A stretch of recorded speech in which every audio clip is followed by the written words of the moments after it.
ಮದುವೆಯಾದ ಮಹಿಳೆಗೆ ಅಕ್ರಮ ಸಂಬಂಧದಿಂದ ಮಗುವಾದ್ರೆ ಅಪ್ಪ ಯಾರು? ಸುಪ್ರೀಂ ಕೋರ್ಟ್ನಿಂದ ಕುತೂಹಲದ ತೀರ್ಪು. ಮದುವೆಯಾದ ಬಳಿಕ ದಂಪತಿ ನಡುವೆ ದೈಹಿಕ ಸಂಬಂಧ ಇದ್ದರೆ ಆ ಮಗು ಬೇರೆಯವರಿಗೆ ಹುಟ್ಟಿದರೂ ಮಹಿಳೆಯ ಕಾನೂನುಬದ್ಧ ಗಂಡನೇ ಆ ಮಗುವಿನ ಅಪ್ಪ ಆಗ್ತಾನೆ ಅಂತ ನ್ಯಾಯಮೂರ್ತಿಗಳು ಹೇಳಿದ್ದಾರೆ. ಮದುವೆಯಾದ ಸಂದರ್ಭದಲ್ಲಿ ವಿವಾಹಿತೆ ಬೇರೊಂದು ಸಂಬಂಧದಿಂದ ಗರ್ಭಿಣಿ ಆದರೆ ಆ ಮಗುವಿನ ಅಪ್ಪ ಯಾರು ಎನ್ನುವ ಬಗ್ಗೆ ಈಚೆಗೆ ಸುಪ್ರೀಂ ಕೋರ್ಟ್ನ ಮಹತ್ವದ ತೀರ್ಪೊಂದನ್ನು ನೀಡಿದೆ.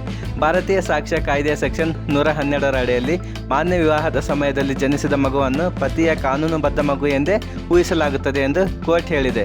ಇದರ ಅರ್ಥ ವಿವಾಹಿತೆಯ ಕಾನೂನುಬದ್ಧ ಗಂಡ ಆ ಮಗುವಿನ ಅಪ್ಪ ಎನಿಸಿಕೊಳ್ತಾನೆ ಎಂದು ಕೋರ್ಟ್ ಹೇಳಿದೆ. ಮಗುವಿನ ಜೈವಿಕ ಪಿತೃತ್ವಕ್ಕಿಂತ ಘನತೆಗೆ ಆದ್ಯತೆ ನೀಡುವುದು ಮುಖ್ಯವಾಗಿರುವ ಕಾರಣದಿಂದ ಮಗು ಹೇಗೆ ಹುಟ್ಟಿದರೂ ಆಕೆಯ ಕಾನೂನುಬದ್ಧ ಗಂಡ ಆ ಮಗುವಿನ ಅಪ್ಪ ಆಗ್ತಾನೆ ಅಂತ ಕೋರ್ಟ್ ಹೇಳಿದೆ. ಆದರೆ ಒಂದು ವೇಳೆ ವಿವಾಹದ ಬಳಿಕ ದಂಪತಿ ನಡುವೆ ಗರ್ಭ ಧರಿಸುವ ರೀತಿಯಲ್ಲಿ ದೈಹಿಕ ಸಂಪರ್ಕ ನಡೆಯದೇ ಹೋದರೆ ಆ ಸಮಯದಲ್ಲಿ ಕಾನೂನು ರೀತಿಯ ವಿಚಾರಣೆ ನಡೆಸಲು ಪತಿಗೆ ಅವಕಾಶ ಕಲ್ಪಿಸಲಾಗುತ್ತದೆ. ಭಾರತೀಯ ಸಾಕ್ಷ್ಯ ಕಾಯ್ದೆಯ ಸೆಕ್ಷನ್ 112 ಉಲ್ಲೇಖಿಸಿರುವ ಸುಪ್ರೀಂ ಕೋರ್ಟ್ ಆ ಮಗುವಿನ ನಿಜವಾದ ತಂದೆ ಯಾರೇ ಇದ್ದರೂ ಮಹಿಳೆಯ ಕಾನೂನುಬದ್ಧ ಪತಿಯೇ ಮಗುವಿನ ಅಪ್ಪ ಎನಿಸಿಕೊಳ್ತಾನೆ.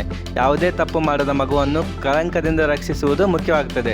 ಆದ್ದರಿಂದ ಮದುವೆಯಾದ ಬಳಿಕ ದಂಪತಿ ನಡುವೆ ದೈಹಿಕ ಸಂಬಂಧ ಇದ್ದರೆ ಆ ಮಗು ಬೇರೆಯವರಿಗೆ ಹುಟ್ಟಿದರೂ ಮಹಿಳೆಯ ಕಾನೂನುಬದ್ಧ ಗಂಡನೇ ಆ ಮಗುವಿನ ಅಪ್ಪ ಆಗ್ತಾನೆ ಅಂತ ನ್ಯಾಯಮೂರ್ತಿಗಳು ಹೇಳಿದ್ದಾರೆ.